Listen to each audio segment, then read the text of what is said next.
नमस्कार। सरकारी पॉलिटेक्निक भूज के मैकेनिकल इंजीनियरिंग डिपार्टमेंट में हम चौथे सेमेस्टर में कैड सब्जेक्ट का अभ्यास करेंगे।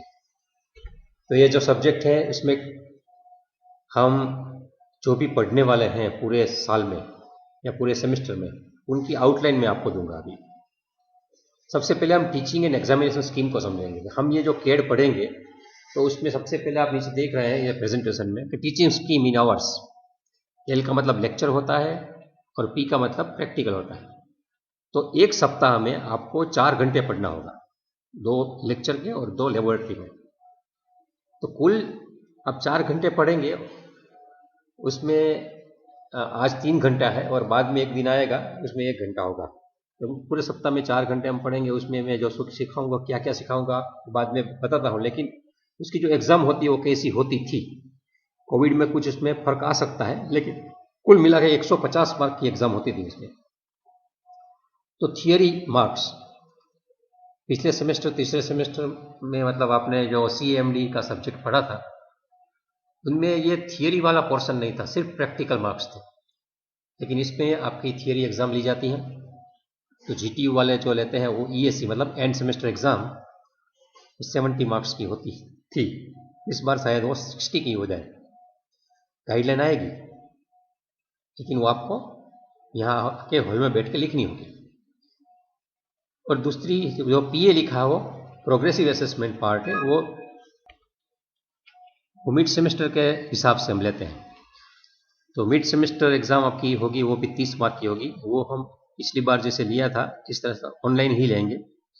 आपको आधा घंटा का टाइम दिया जाएगा और आधे घंटे के अंदर आपको लिखना भी है, और लिखने के बाद आपको 10 मिनट देंगे, वो आपको PDF बना के अपलोड करनी है। उसके हिसाब से आपको 30 मार्क मिलेंगे। इसके साथ साथ आपका जो प्रैक्टिकल मार्क्स होते हैं वो 50 मार्क के हैं। 30 मार्क आपको जो मैं सिखाता हूँ यहाँ उसके असाइनमेंट दूंगा, वो अगर आप कंप्लीट करते हैं, जैसे कि यूट्यूब के वीडियो बनाना, लॉग बुक बनाना, उसमें आपको लिखना, वो सब, तो 30 मार्क्स से होता है। और लास्ट में जो आपने सब कुछ लिखा वो सबमिशन करना होता है। सबमिशन के समय जो वाइवा होता है वो 20 मार्क का होता है, उस पर स्टार लगाया है। उसका मतलब कि इसका एग्जाम कोई भी ले सकता है, बाहर का आदमी भी इसमें आ सकता है। इंडस्ट्री से भी हम किसी एक्सपर्ट को बुला के आपकी एग्जाम ले सकते हैं। तो कुल मिला के वो 50 मार्क है। तो GTU के 70 मार्क है, वो आप यहाँ के दोगे, कब दोगे वो पता नहीं, लेकिन ये 80 मार्क है, उसका एवेल्यूशन ऑनलाइन ही हो जाएगा। आपको जो भी सबमिशन करना है वो भी आप लिखेंगे, उसका फोटो यहाँ अपलोड करना है, उसको हम इवेल्यूट करके आपको 80 में से कुल मार्क देंगे, 30, 20 और 30। तो 150 मार्क है। उसमें जो ये सब्जेक्ट लर्निंग आउटकम कैड में हम क्या सीखेंगे वो समझते हैं। तो ये जो सप्ताह में 4 घंटे और कुल मिला के 14 सप्ताह 56 घंटे हम पढ़ेंगे। तो उसमें से 70 मार्क का जो क्वेश्चन पेपर होता है उसमें से वेटेज कैसा रहता है वो हमें लिखा है यहाँ। आपको कुल मिला के 5 यूनिट पढ़ने हैं। तो पहला यूनिट है फंडामेंटल्स ऑफ कैड, वो 10 मार्क का इसका क्वेश्चन आता है। उसके बाद है कैड हार्डवेयर, वो 5 मार्क का उसका क्वेश्चन आते हैं। ज्योमेट्रिक मॉडलिंग वो थियोरेटिकल पार्ट है, वो 10 मार्क का होगा। चौथा टॉपिक है 3D modelling using AutoCAD. AutoCAD software है, वो स्पेसिफिकली हमें सीखना है, वो इंडिया में बहुत अच्छा चलता था और अभी भी सिलेबस में है, इसलिए उससे भी 3D मॉडलिंग कैसे करेंगे वो 20 मार्क का है। और 3D पैरामेट्रिक मॉडलिंग तो पिछली बार मैंने शुरू किया था इन्वेंटर वाला, उसमें 3D मॉडलिंग करना है, वो 25 मार्क का होता है। तो कुल मिला के ऐसे हमारे 70 मार्क्स होते हैं। तो उसमें हर एक यूनिट में क्या क्या पढ़ना है और उसमें क्या क्या टॉपिक है वो भी देख लेते हैं। क्योंकि आज का पहला लेक्चर इंट्रोडक्टरी है और ये मैं आपको एकदम आउटलाइन दे दूं तो बाकी के दिनों में आपको कोई तकलीफ ना हो। तो सबसे पहला यूनिट है फंडामेंटल्स ऑफ कैड। ये पढ़ने के बाद आपको क्या आना चाहिए? समझो कि आपको कोई बोले कि आपने फंडामेंटल्स ऑफ कैड पढ़ लिया है, तो आपको 2 प्रकार की चीजें आ जानी चाहिए। पहली चीज है appreciate the need of CAD and its application.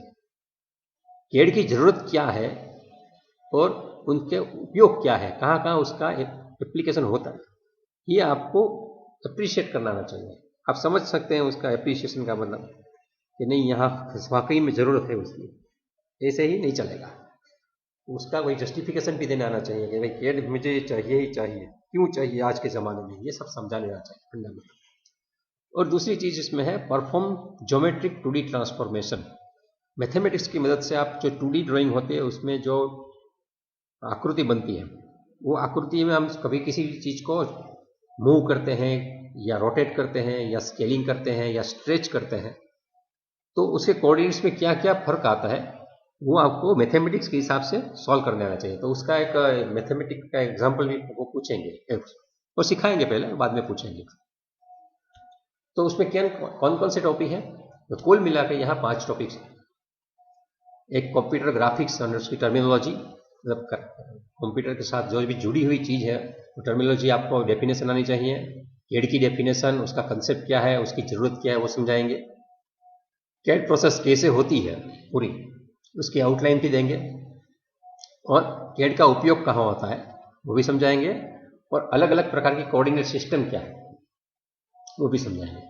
इसके साथ साथ और 2 चीज़ें हैं। ज्योमेट्रिक ट्रांसफॉर्मेशन कितने प्रकार के होते हैं। कोई भी एंटिटी हमने एक बार ऑटोकैड में बना ली है सिंगल, तो उसको कैसे कैसे हम ट्रांसफॉर्म करते हैं उसका प्रकार समझाएंगे। और उसमें से नीचे जो दिए गए हैं 2D ट्रांसफॉर्मेशन के samples, translation, scaling, rotation and mirror, उसके न्यूमेरिकल एग्जाम्पल आपको सॉल्व करना सिखाएंगे। तो ये पहला यूनिट है। इसके बाद वाली जो चीज़ है दूसरा यूनिट, यह है कैड हार्डवेयर का। कैड हार्डवेयर अगर आप पढ़ लेते हैं तो आपको क्या क्या आ जाना चाहिए।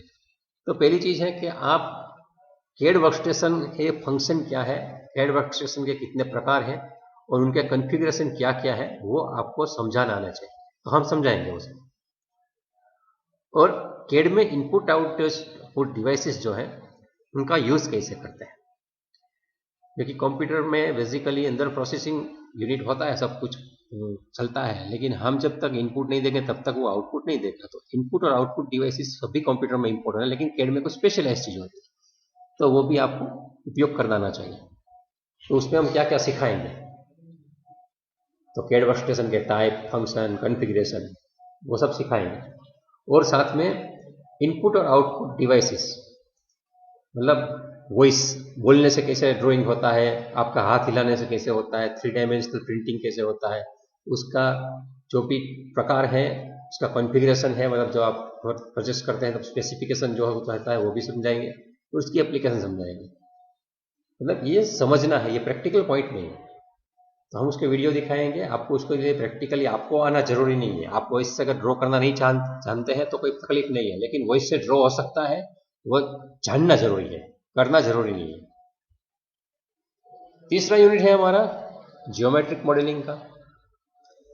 तो ज्योमेट्रिक मॉडलिंग जो है उसमें हम जो पढ़ाएंगे और पढ़ाई खत्म हो जाती है, बाद में आपको ये 3 चीज़ों के बारे में हम क्वेश्चन पूछेंगे एग्जाम में। हम पूछेंगे आपको, तो आपको ये आना चाहिए कि सॉलिड मॉडलिंग के कितने प्रकार हैं वो समझाओ। तो उसके फायदे क्या, गैर फायदे क्या, एप्लीकेशन क्या, उसमें इसके कैरेक्टरिस्टिक क्या, ये सब आप सॉलिड मॉडलिंग में क्लासिफिकेशन के साथ समझा सकते हैं।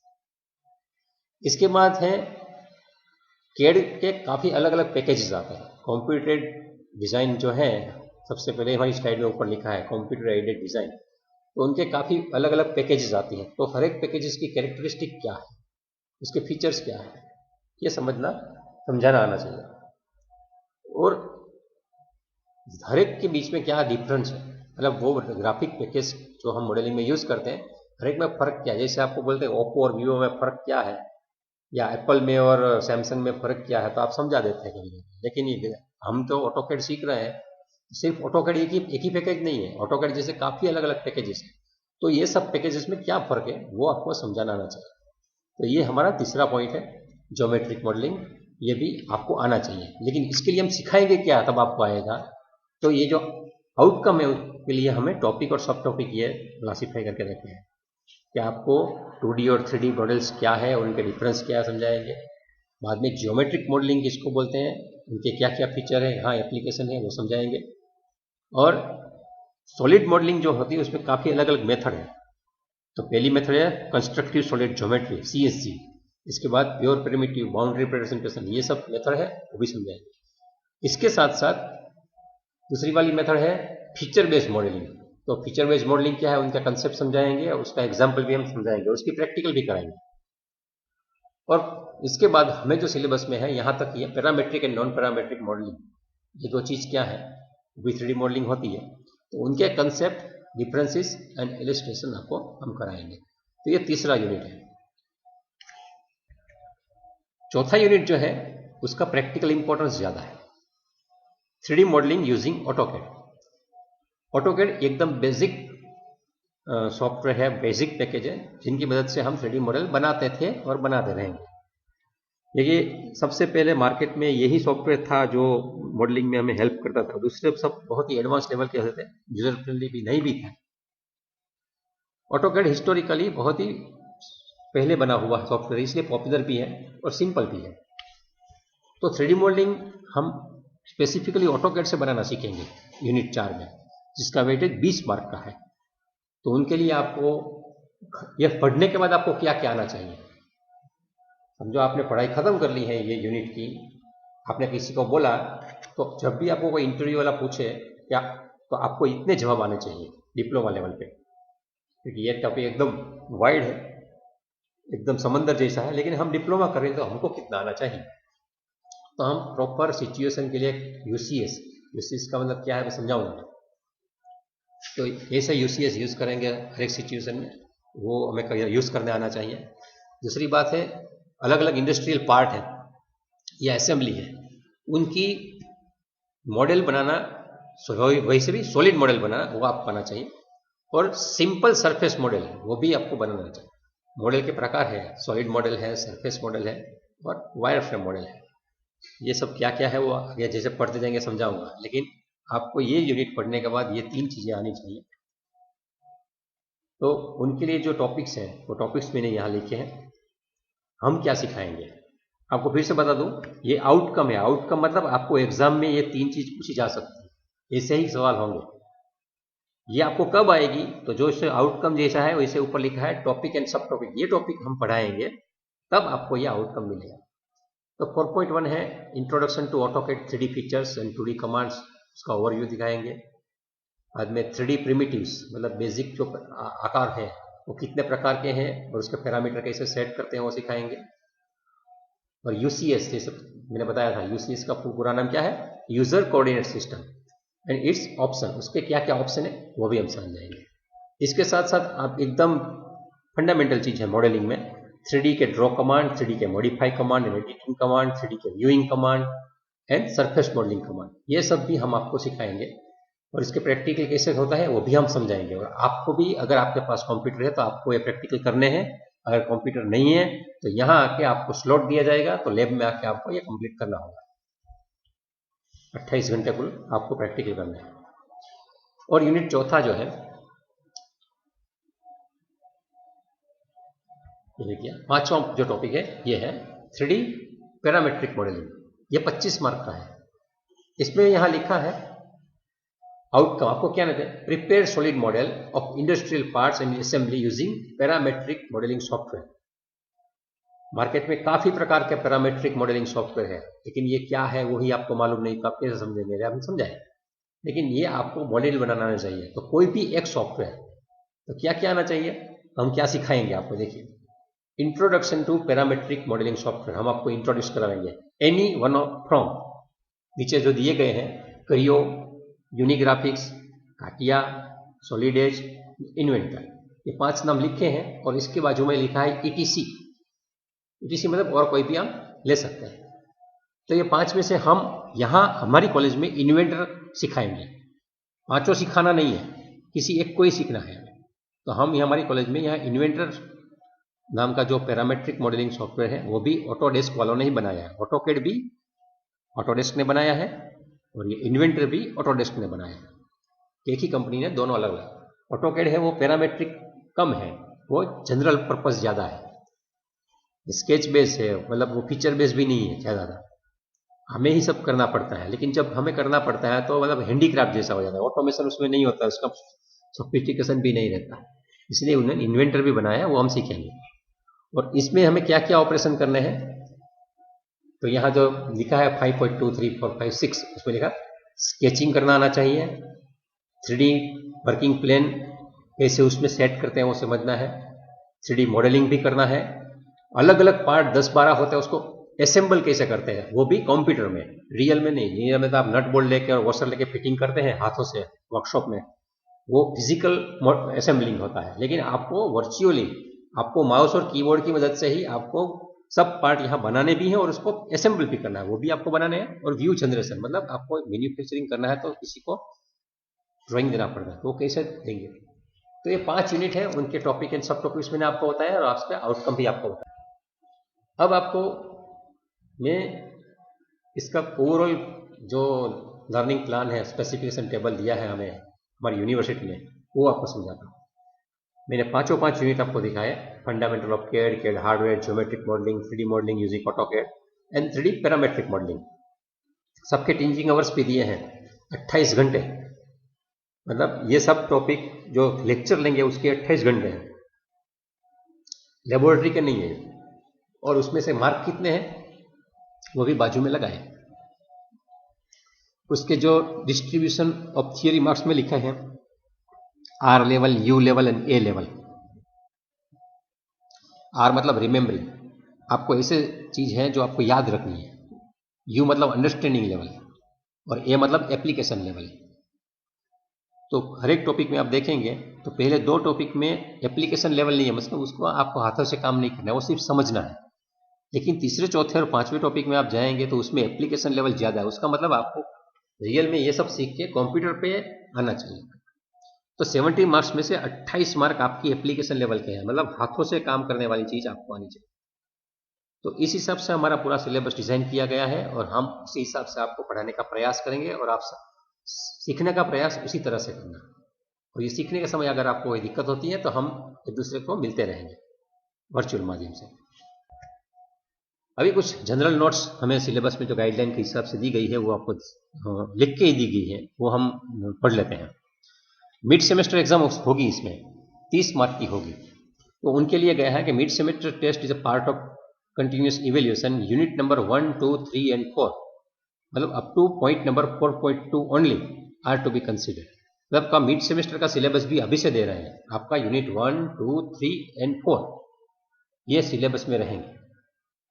4.2 लिखा है, मतलब 4.2 तक हम सबको तैयारी करनी है मिड सेम के लिए। वैसे सब्जेक्ट में सब कुछ पढ़ना है, लेकिन मिड सेम 4.2 तक।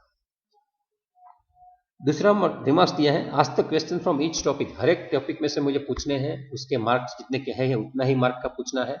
और उसके लिए आपको ऑप्शन भी मुझे देने हैं, लेकिन ऑप्शन सेम ही जगह से देने हैं। जो सवाल पूछा है उसी टॉपिक में से उसका मुझे दूसरा ऑप्शन पूछना है, ऑप्शन में। मतलब आप एक दूसरे चैप्टर को ऑप्शन में नहीं निकाल सकते, हर एक चैप्टर में से जितना कहा गया उतना पूछा ही जाएगा। और थियरी पेपर, ठीक है, थियरी पेपर जो आएगा उसमें आपका 70 मार्क का जो होगा, उसमें 5वां यूनिट में क्वेश्चन आएगा। उसमें आपको किसी एक सॉफ्टवेयर के ऊपर नहीं पूछा जाएगा, मतलब ऐसे कोई सवाल नहीं होगा कि क्रियो की मदद से आप ये मॉडल कैसे बनाएंगे या यूनिग्राफिक्स का उपयोग समझाओ, ऐसे नहीं पूछ सकते। आपको जो भी सवाल पूछा जाएगा वो 5 में से किसी भी एक सॉफ्टवेयर या जो भी सॉफ्टवेयर आपको आता है उस सॉफ्टवेयर के हिसाब से आप आंसर लिख सको, उस हिसाब से हमें सवाल पूछने हैं। इसलिए आपको कोई बोले कि आपको क्रियो नहीं सिखाते क्या, आपको काटिया नहीं सिखाते क्या, हमें तो राजकोट में ये सिखाते और अहमदाबाद में ये सिखाते और सूरत में ये सिखाते हैं, आप इन्वेंटर सीखते हैं तो ये तो एग्जाम में नहीं है प्रॉब्लम होगा, तो ऐसा कुछ नहीं है। किसी भी सॉफ्टवेयर आप पढ़ रहे हैं उनके हिसाब से आप आंसर दे सको, ऐसे ही सवाल पूछे जाएंगे, ये आपको अभी से सूचित कर देते हैं। तो ये था थियरी पोर्शन। ये पोर्शन में 2 घंटा जो थियरी थी वो थियरी के बारे में बताया। अभी दूसरा पार्ट है प्रैक्टिकल का, वो भी 2 घंटा है, उसमें भी 28 घंटे कुल हमें पढ़ना है, प्रैक्टिकल करना है।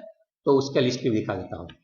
सबसे पहले प्रैक्टिकल में जाते हैं हम, ये मैंने इसकी समरी नहीं बनाई है, सीधा ही दिखा रहा हूँ।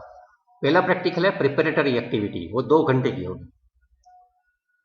तो उसमें आपको क्या करना है कंप्यूटर में बैठ के, क्योंकि ये आपको करना है, मुझे सिर्फ आपको ध्यान रख के समझाना है, अगर कोई दिक्कत होती है तो आपको 2D ड्राइंग ऑटोकैड की मदद से बनाना है और पैरामेट्रिक सॉफ्टवेयर की मदद से भी आपको एक 2D ड्राइंग बनाना है, जो मैंने इन्वेंटर में आपको समझाया। 2 घंटे में आपको एक ही ड्राइंग अलग अलग तरीके से बनाने हैं, एक ऑटोकैड की मदद से भी बनाना है और इन्वेंटर की मदद से भी बनाना है। ये 2 घंटे में आपको करना है। तो ये पहला प्रैक्टिकल जिसको मानेंगे हम प्रेपरेटरी एक्टिविटी, जिससे हम क्रिकेट खेलते हैं तो शुरू में ट्रायल बॉल होता है, ठीक इसी तरह से ये ट्रायल बॉल जैसा है। हमको बनना है, ये कैड में करना क्या है, हमें 3D मॉडलिंग करना है। लेकिन पहले प्रैक्टिकल में पहले दिन हम 2 घंटे बैठेंगे तो आपको 2D ड्राइंग के बारे में एक बार प्रैक्टिस कर लेंगे, जिसकी वजह से आपके हाथ साफ हो जाएंगे।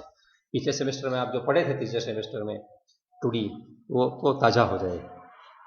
इसके बाद दूसरा जो प्रैक्टिकल है वो 4 घंटे का होगा। 4 घंटे के प्रैक्टिकल में आपको क्या करना है, तो उसका नाम है 3D सॉलिड मॉडलिंग 1। इसका मतलब ये है कि ये 3D सॉलिड मॉडलिंग वाला प्रैक्टिकल दूसरा भी होगा, तीसरा भी हो सकता है। तो 3D सॉलिड मॉडलिंग 1 जो है वो 4 घंटे में करना है। उसमें क्या करना है, आपको कोई भी 3D सॉलिड मॉडल्स बनाने हैं 3, लेकिन वो मैकेनिकल कंपोनेंट्स के होने चाहिए और वो स्पेसिफिकली ऑटोकैड यूज करके ही बनाना है। तो ये 4 घंटे में 3 मॉडल बनाना है।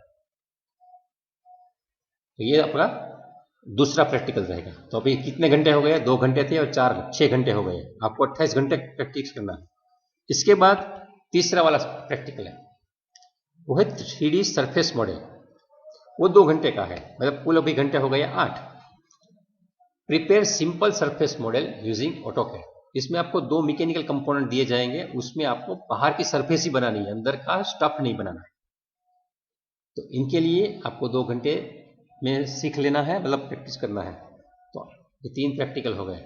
चौथा प्रैक्टिकल जो है उसका नाम है 3D सॉलिड मॉडलिंग 2। वो 5 घंटे का है। 5 घंटे में आपको क्या करना है, तो इसमें prepare 3D solid model using any one of the parametric software. मतलब इसमें आपको ऑटोकैड यूज नहीं करना है, हम इन्वेंटर यूज करेंगे। क्रियो, यूनिग्राफिक्स, काटिया, सॉलिडेज अगर आपके पास है, घर पे इंस्टॉल करना चाहते हैं तो आप करके उसमें प्रैक्टिस कर सकते हैं। लेकिन हम यहाँ इन्वेंटर आपको सिखाएंगे। और इसमें क्या करना है, 5 घंटे में 3 मॉडल्स बनाने हैं, 3 मॉडल, जिसमें बेस पिक्चर, एक्सट्रूड, प्रोट्रूड, रिवॉल जो भी है इसको यूज करना है। वो क्या है वो हम समझते जाएंगे बाद में, जब वो टॉपिक आएगा तब देख लेंगे। लेकिन ये 5 घंटे का होगा, तो अभी 13 घंटे हो गए। इसके बाद 5वां प्रैक्टिकल है, वो भी 3D सॉलिड मॉडलिंग ही है, लेकिन वो तीसरा नंबर का। इसमें भी वही दिया, prepare 3D solid model using any parametric software. हम इन्वेंटर की मदद से क्या बनाएंगे, तो पिछले प्रैक्टिकल में थे 3 models that include base feature, इसमें है 4 models that includes engineering feature. जैसे इसमें थोड़ा कॉम्प्लिकेटेड शेप होगा, उसमें एकदम सिंपल शेप होगा। बेस फीचर भरा है, बेस में कॉम्प्लिकेशन नहीं होगा। लेकिन ये भी 5 घंटे का है, तो फिर 18 घंटे हो गए। तो 5 प्रैक्टिकल 18 घंटे में हो गए। अभी हमारी 28 घंटे है, उसमें 10 घंटे बाकी है। तो छठा प्रैक्टिकल है वो 10 घंटे का। और ये जो है वो आपको टीम में करना है, 4-4 लोगों की टीम बनानी है आपको।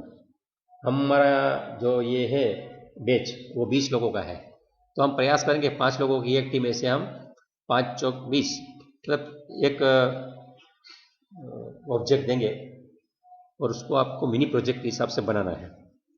लेकिन वो बाद में हो जाएगा, फरवरी के बाद हम देखेंगे आपको कितना आता है, आप कैसे रेगुलर रहते हैं, उसके बाद ये मिनी प्रोजेक्ट बनाएंगे और टीम भी बनाएंगे। तो उसमें आपको एक सॉलिड मॉडल है बनाना है, लेकिन उसके लिए सबसे पहले आपको क्या करना है, आपके घर के आसपास कोई एक असेंबली ढूंढना है और उस असेंबली को लेके आपको फोटोग्राफ करके मुझे भेजना है। मैं बोलूँगा नहीं बराबर है, तो उसको बाद में आपको पाना पकड़ लेके खोलना है। खोलने के बाद हर एक चीज़ का मेजरमेंट लेना है, हर एक पार्ट का मॉडल बनाना है, बाद में उस पार्ट को असेंबल भी करना है और उनका प्रोडक्शन ड्राइंग बनाना है। जब देखिए prepare solid model of dismantle part, बाद में असेंबल द पार्ट, बाद में उसका प्रोडक्शन ड्राइंग बनाइए, उसके बाद उसका असेंबली का भी ड्राइंग बनाइए और उसका बिल ऑफ मटेरियल बनाइए और बाद में आप उसका प्रेजेंटेशन कीजिए। तो 10 घंटे हैं। तो ये कुल मिला के आपका मिनी प्रोजेक्ट रहेगा।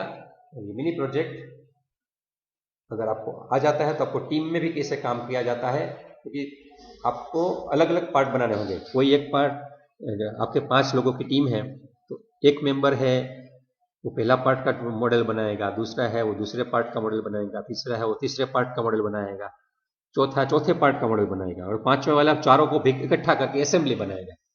तो 5 को अपनी अपनी कामगिरी करनी है और उसको प्रेजेंट करना है कि कौन सी व्यक्ति ने कौन सी चीज बनाई, उसमें इसने क्या क्या सीखा और कौन कौन से कमांड यूज किए। तो इस हिसाब से हमारा मिनी प्रोजेक्ट होगा जिसमें हमको 10 घंटे निकालना है। तो इस हिसाब से हमारे पूरा ये जो चौथे सेमेस्टर में कंप्यूटर डिजाइन, मतलब CAD, जिसका कोड है 3341904, उसका सब्जेक्ट का पूरा लर्निंग आउटकम मैंने आपको समझाया है। अभी ये ध्यान में रखते हुए आपको क्या करना है, आपके घर पे बैठ के जो ये लेक्चर का टाइम है, एक है आज मतलब मंगलवार है, हर मंगलवार को हम 2 बजे से लेके 5 बजे तक मिलेंगे।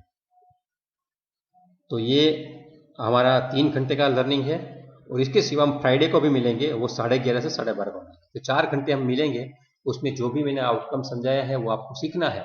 तो हम उसके हिसाब से, ये टाइम टेबल के हिसाब से आपको पढ़ाते रहें। आप रेगुलरली आइए, हम जो असाइनमेंट देते हैं वो असाइनमेंट कीजिए, जो कुछ भी पढ़ाते हैं वो पढ़ के समझने का प्रयास कीजिए। अगर कोई शंका है या समस्या है तो आप हमसे इंटरेक्ट कीजिए, ताकि आप ये सब्जेक्ट में काफ़ी अच्छे प्रोग्रेस कर सकें। मैंने काफ़ी बार आपको बताया है कि आज के ज़माने में CAD एक ऐसी चीज़ है जो आप अपने घर पे बैठ के कर सकते हैं। मैकेनिकल इंजीनियर को अगर बड़ी इंडस्ट्री लगाना है तो उसको कम से कम 400 वार का प्लॉट चाहिए, तब वहाँ कुछ रख के कुछ मशीनरी डालेगा, कंप्रेसर डालेगा या कुछ डालेगा, बड़ी बड़ी टैंक्स, उसके पाइप होंगे, पंप होंगे, तो आपकी यूनिट चलती है फैक्ट्री की। लेकिन अगर आप CAD में एक्सपर्ट हैं, असेंबली ऑनलाइन बना सकते हैं, तो ये जो पैरामेट्रिक सॉफ्टवेयर है वो एक साथ 50-50 हज़ार पार्ट की असेंबली यहाँ ऑनलाइन बना सकते हैं। अब अगर आप बैठते हैं तो आपको एक छोटा सा कंप्यूटर चाहिए, एक माउस कीबोर्ड, अपना इंटरफेस चाहिए, एक प्रिंटर चाहिए। अगर आप 3D प्रिंटर भी रखना चाहें तो कुछ ऐसी भी चीज़ भी बना सकते हैं, लेकिन बहुत ही कम जगह में आप अपना व्यवसाय कर सकते हैं और अपनी रोजी रोटी कमा सकते हैं। इसलिए एक सब्जेक्ट को थोड़ा ध्यान देकर समझिए। आप अगर एजुकेशन में भी जाना चाहें तो ये सब्जेक्ट में आप इतने अच्छे वीडियो बना के आप अपना मार्केट बना सकते हैं। और CAD ये एक कार सीखने जैसा है। एक बार आपको मारुति की कार आ गई, बाद में आप मर्सिडीज भी चला सकते हैं, टोयोटा भी चला सकते हैं, और लंबरगिनी भी चला सकते हैं, और ऑडी भी चला सकते हैं। सब में कुछ फीचर्स अलग अलग होते हैं, लेकिन सब में स्टीयरिंग होता है, सब में पेट्रोल या डीजल या भरना होता है, इलेक्ट्रिक कार होती है, क्लच होता है, गियर बॉक्स होता है, साइड का मिरर होता है, पीछे का मिरर होता है, ग्लास होता है, दरवाजे होते हैं, सब यही के वही होते हैं। किसी में म्यूजिक सिस्टम आती है, किसी में एक्सीडेंट का प्रूफ होता है, सब कुछ फीचर्स ज़्यादा होते हैं, कुछ में अच्छे जंपर्स होते हैं, किसी में वाइब्रेशन नहीं आते हैं, लेकिन बेसिक ड्राइविंग सेम रहता है। ठीक इसी तरह से आपने अगर AutoCAD और इन्वेंटर सीख लिया तो आप दुनिया के कोई भी सॉफ्टवेयर, कार्टून मेकिंग है, स्टोरी टेलिंग है, एनिमेशन है, VFX है, सब में एक सी चीज़ होती है। तो आप ये सब्जेक्ट बड़े प्यार से, चाव से पढ़िए। इसी में शुभकामनाएं देता हूँ। बहुत बहुत धन्यवाद।